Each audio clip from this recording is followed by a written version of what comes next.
Hello friends, good morning to all of you and welcome to course study point. तो चलिए discuss करते हैं आज ही कुछ मोस्ट इंपोर्टेंट प्रश्नों को। प्रश्न देखते हैं। हाल ही में टाटा डिजिटल के अध्यक्ष के रूप में कार्यभार कौन संभाला है? इसका राइट आंसर हो जाएगा एन चंद्रशेखरन। टाटा सन्स के कार्यकारी अध्यक्ष एन चंद्रशेखरन ने औपचारिक रूप से टाटा डिजिटल के अध्यक्ष के रूप में कार्यभार संभाला है। वर्तमान में टाटा की डिजिटल रणनीति का नेतृत्व उसके सीईओ प्रतीक पाल और कल्ट फीड के संस्थापक मुकेश बंसल कर रहे हैं। फ्रेंड्स, चंद्रशेखरन की औपचारिक नियुक्ति बाहरी निवेशकों के धन जुटाने की अपनी भविष्य की योजनाओं को देखते हुए महत्वपूर्ण है। चंद्रशेखरन, जिन्हें फरवरी में पुनः 5 वर्ष के लिए टाटा सन्स के अध्यक्ष के रूप में फिर से नियुक्त किया गया था। टाटा सन्स के अध्यक्ष के रूप में कार्यभार संभालने के बाद से टाटा डिजिटल उनके दिमाग की उपज रही है। भारतीय ई कॉमर्स क्षेत्र में सेंध लगाने के लिए वह शुरू से ही इसकी विकास योजनाओं में शामिल रहे हैं। अगला प्रश्न देखते हैं। हाल ही में 21वीं वर्ल्ड कांग्रेस ऑफ अकाउंटेंट्स 2022 की मेजबानी कौन देश कर रहा है? इसका राइट आंसर हो जाएगा भारत। भारतीय चार्टर्ड अकाउंटेंट्स संस्थान ICAI के अध्यक्ष देवाशीष मिश्रा के अनुसार भारत अपने अस्तित्व के 118 वर्षों में पहली बार 21वें विश्व लेखाकार कांग्रेस अकाउंटेंट्स के कुंभ की मेजबानी करने के लिए तैयार है। कार्यक्रम में 130 देशों के लगभग 6000 से अकाउंटेंट्स इस कांग्रेस में भाग लेंगे। फ्रेंड्स, यह आयोजन 18 से 21 नवंबर तक चलेगा, जिसमें भारत फ्रांस को पीछे छोड़ देगा। यह कार्यक्रम मुंबई के जियो वर्ल्ड कन्वेंशन सेंटर में आयोजित किया जाएगा। वर्ल्ड कांग्रेस ऑफ अकाउंटेंट्स 2022 का थीम बिल्डिंग ट्रस्ट इनेबलिंग सस्टेनेबिलिटीज रखा गया है। वर्ल्ड कांग्रेस ऑफ अकाउंटेंट्स सन 1904 में शुरू हुआ था और इसे प्रत्येक 4 वर्षों में आयोजित किया जाता है। यह विचार नेतृत्व और विचारों के वैश्विक आदान प्रदान के लिए एक मंच है।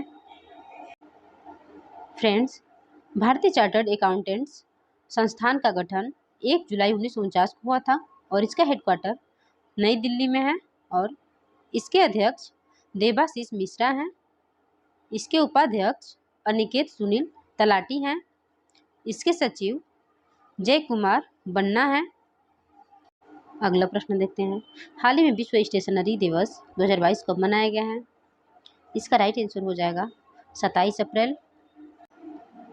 प्रत्येक वर्ष अप्रैल के अंतिम बुधवार को विश्व स्टेशनरी दिवस के रूप में मनाया जाता है। इस वर्ष यह दिन 27 अप्रैल को था। यह कंप्यूटर का उपयोग करने के बजाय कागज का उपयोग करने तथा दुनिया में स्टेशनरी के महत्व को चिन्हित करने के लिए मनाया जाता है।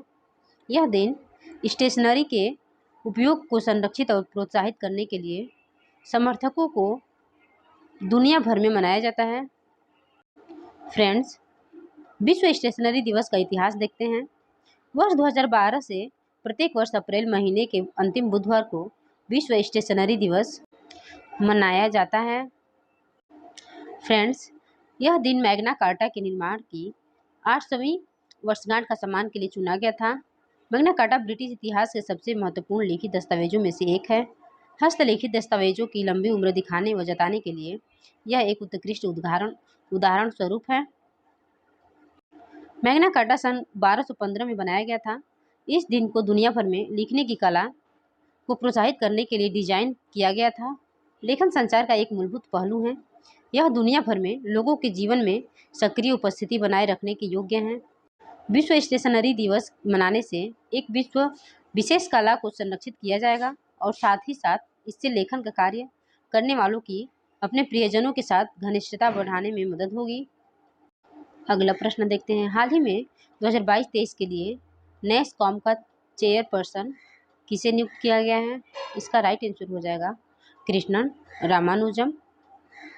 National association of software and services companies ने टाटा कंसल्टिंग सर्विसेज में एंटरप्राइज ग्रोथ ग्रुप के अध्यक्ष कृष्णन रामानुजम को 2022-23 के लिए अपने अध्यक्ष के रूप में नियुक्त करने की घोषणा की है। फ्रेंड्स, रामानुजम इस भूमिका में भारत में एक्सचेंजर के अध्यक्ष और वरिष्ठ प्रबंध निदेशक रेखा एम मेनन का स्थान लेंगे।